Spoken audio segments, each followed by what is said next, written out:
Peggy 18.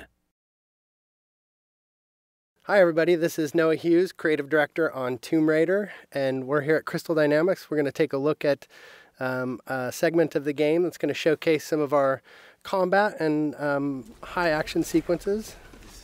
So we can see Lara walking down these steps. She can overhear conversations from the enemies. You can see as she becomes aware of the enemy presence, she'll take cover behind anything that looks like cover. So that's something that's automatic, and we really promote the ability to freely move within cover and move throughout cover. So Lara's assessing the situation. She can overhear bits of story and understand more about what's going on the island. But most importantly, she can sort of use brains as she approaches this situation. She'll take out one guy. We can see that the enemies are reacting, so they're creating cover for themselves, reacting to her situation. Another guy's trying to flush her out of cover with the Molotovs. This is just an example where we really try to make the AI adapt to the situation, but also promote movement from the player so that they're not just stuck behind cover and playing sort of pop and shoot cover games. We really promote that movement. So we can see Lara approaching here. She's got her a new gear element, the rope arrow. She's able to create her own zip line. And with the shotgun and the zip line, she's now back to an area she had been before, but able to access spaces that she had never been able to get to. Are you there? I'm here, Sam. Are you okay? What do they want with me, Lara? A fire ritual? This is so fucked up. Listen, I'm coming to get you. I'm going to get you out of there. Please, please help me, Lara. I promise. I promise, Sam. Hey, she just... Oh no! Sam? No! Sam! Help me! Stay away from her, you bastard! Stay away!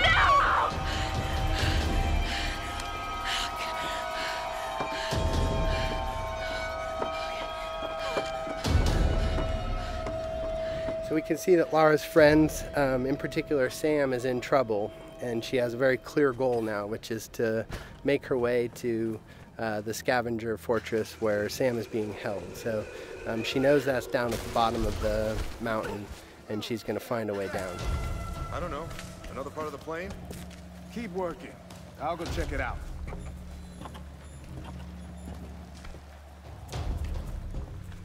Again, often the best strategy is to sort of assess the situation before you jump in with guns blazing. Of course, you're always welcome to just open fire, but the game really promotes sort of that tactical approach in some situations. So Lara's able to wait till she has a clear vantage of the situation without being spotted by the enemies. She sees an opportunity in the fire, and she's able to open combat by really decimating the enemies with the environmental opportunities and then finishing off any stragglers. Now, last time we showed this space, we took the left route, and this is just an example of a forked path where you can see them coming up the path that we would have come down naturally. But because Lara's observant and she's taking advantage of her traversal in the environment, she can get the drop on these guys in a way that you may not if you weren't necessarily utilizing traversal to progress and keeping your eyes open for those opportunities. So again, Lara using the barrels as part of the environment to sort of create chaos within the enemy AI and take advantage of that chaos. So again, Lara just not necessarily being all about the biggest firepower, but really trying to use a tactical approach to combat.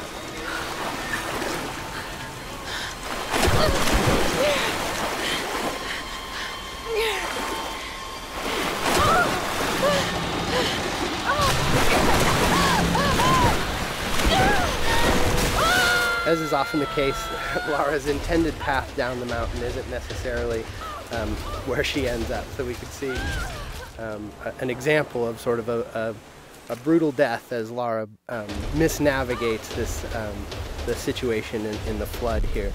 And we try to create these spikes of intense moments where maybe plan A doesn't pan out and Lara's forced to deal with plan B. And you can see her shooting out barriers with the shotgun. This is another example of us trying to use gear acquisitions as something that provides new skills in the environment beyond just combat.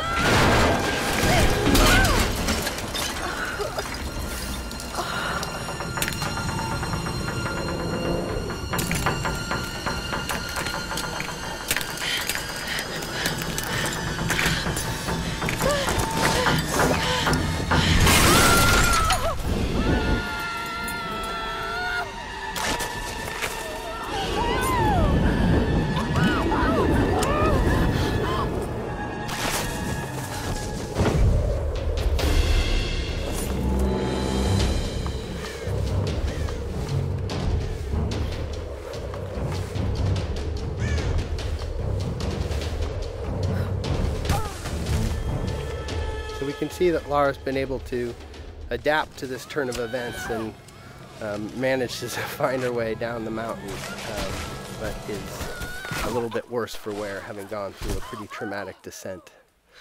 So we see Lara sort of shaken from the experience, and ultimately this is really just awakening injuries that have started since the beginning of the game. You can see her side is already bleeding from experiences she had when she first washed up on the island, and that's just been made worse by her traumatic descent. And so we're sort of introduced to this new space. This is the scavenger town, and up on the mountain you can see the ancient palace, which has been fortified by the scavengers, and really that's where Lara thinks Sam is being held. And so her goal, Sam and the others, so her goal is to really make her way into that palace. But you can see that she really is sort of feeling the effects of the fall, and as she stumbles her way into this new space, we realize that Lara is indeed worse for wear and has limited traversal capabilities. So you can't necessarily climb from roof to roof like you might if you were in the best of health. So Lara is really forced to sort of in a position of vulnerability to sneak her way towards the medical chopper that she saw, and hopefully find some supplies that are going to help her deal with her current situation. I don't know what you're talking about. Please. You are lying. I know you escaped with them. Please. I don't. I need to loosen your tongue. Tell me! So we can take a moment to overhear some of the story. That's always optional, but we try to infuse a lot of the environments with some of the backstory, and that's actually foreshadowing something that will come up a little bit later in the story. So we make our way through this grotesque tunnel, again trying to get to this medical chopper in hopes of dealing with our injuries, but really trying to take a cautious approach and stay away from these nasty scavengers. We're starting to sort of get into the heart of it. This is Lara's journey into the belly of the beast, so to speak, and we really see her sort of having to engage in direct conflict in ways that she hasn't up until this point in the game. So we can assess the situation. The guy on the top was a threat. We see an opportunity with a barrel to soften up the enemies here, but this is an example of a trap. Lara stepped in the wrong place and ended up strung upside down, and that's us just trying to keep the player on edge. We have the enemies, the scavengers, really having a presence on the island here, almost a guerrilla approach to combat, where they sort of take advantage of their home court. So we see combat progress from sort of that opportunity to initiate with tactical opportunities, taking out patrolling guards and exploding barrels, but then ultimately sort of being forced to confront them directly in order to get to her goals. And that's something that Lara is constantly dealing with, is this need to do whatever it takes to survive. And if these guys are presenting a threat to her, she's seen what they're capable of, and they're standing between her and sort of her ability to deal with her wounds.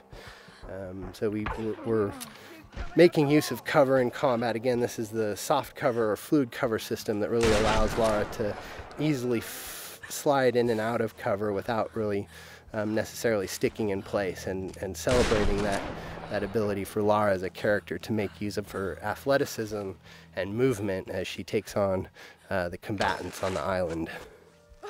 So with our piece of gear, our rope arrow, we've been able to pull our way into the crash chopper here, which is where Lara hopes to find something to deal with her injuries.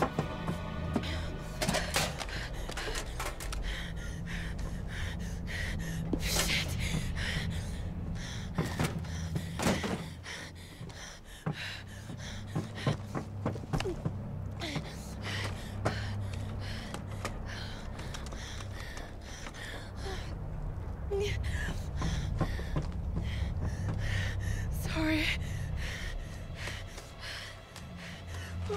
All right, thanks everybody for joining us today. Stay tuned. We'll have some more things to show you down the road, but I hope you enjoyed our traversal down the mountain into Scavenger Hub today, and some more glimpses into our combat systems.